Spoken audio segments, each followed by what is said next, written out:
नमस्कार दोस्तों, आपका स्वागत है। वीडियो को शुरू करने से पहले आप कमेंट बॉक्स में जय हिंद जरूर लिख दें। साल 2022 की दो सबसे बड़ी मेड इंडिया खबर निकल के सामने आई है और ये दोनों ही जुड़ी हैं भारत की दिग्गज कंपनी रिलायंस ग्रुप से। पहली बड़ी खबर की बात की जाए तो रिसेंटली हुई कर्नाटका के अंदर इन्वेस्टिंग प्रपोजल, जो कि स्पेशल ऑर्गेनाइज किया गया था भारत के अंदर सेमीकंडक्टर और चिप मैन्युफैक्चरिंग के लिए।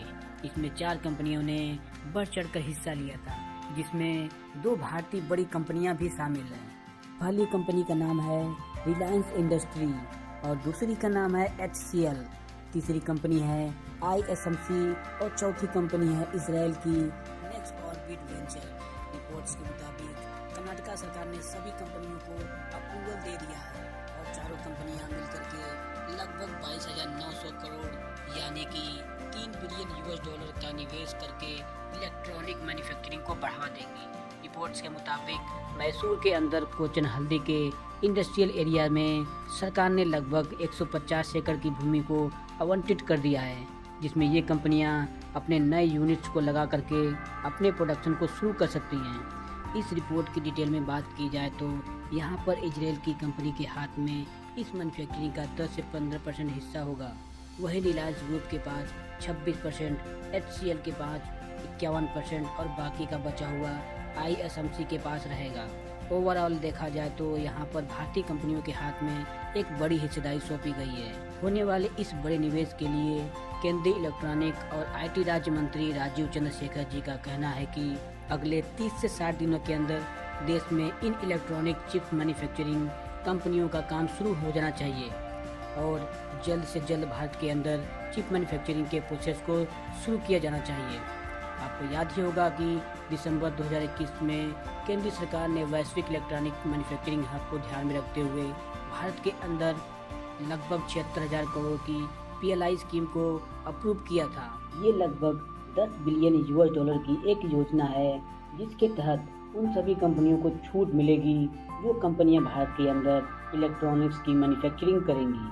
वहीं कुछ दिनों पहले एक और बड़ी खबर काफ़ी चर्चा में थी, जहां पर वेदांता ग्रुप और फॉक्सकॉन मिलकर के भारत के गुजरात में लगभग 1,52,000 करोड़ रुपए के लागत से सेमीकंडक्टर और डिस्प्ले मैन्युफैक्चरिंग यूनिट की स्थापना करने के लिए भारत सरकार के साथ में एक बड़े समझौते को साइन कर चुकी है।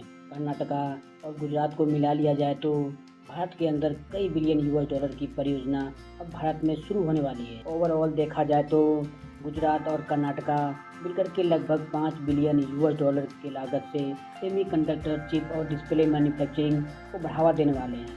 भारत के इतिहास में अब तक के हुए इलेक्ट्रॉनिक्स में सबसे बड़े निवेश है, जिससे भारत वैश्विक इलेक्ट्रॉनिक्स मैन्युफैक्चरिंग हब के रूप में आने वाले समय में देखा जाएगा। बात करें हम रिलायंस ग्रुप के दूसरी खबर के बारे में तो यहाँ पर रिलायंस कंपनी ने भारत में जर्मन रिटेलर कंपनी जो कि मेट्रोज के नाम से जानी जाती है और जो कि मेट्रो बिजनेस के लिए कैश और कैरी कारोबार को संभाल रखी थी, इस कंपनी को 500 मिलियन यूरो यानी लगभग 1,060 करोड़ रुपए में रिलायंस ग्रुप ने खरीद लिया है। इसके बाद रिलायंस ग्रुप भारत की सबसे बड़ी रिटेलर कंपनी और B2B सेगमेंट वाली बन चुकी है। आपको बता दें कि ये जर्मन कंपनी भारत में 31 डिस्ट्रीब्यूटर सेंटर पर काम कर रही थी और ये सारे के सारे कॉन्ट्रैक्ट सब रिलायंस के हाथ में आ चुके हैं। इन 2 बड़ी खबर के बारे में आपकी क्या राय है, मुझे कमेंट बॉक्स में ज़रूर बताएं और भारत के ऐसे ही यूजफुल और इन्फॉर्मेटिव वीडियो पाने के लिए आप हमारे YouTube चैनल को सब्सक्राइब कर सकते हैं। तो मिलते हैं फिर एक नए और इंटरेस्टिंग वीडियो के साथ, तब तक के लिए नमस्कार।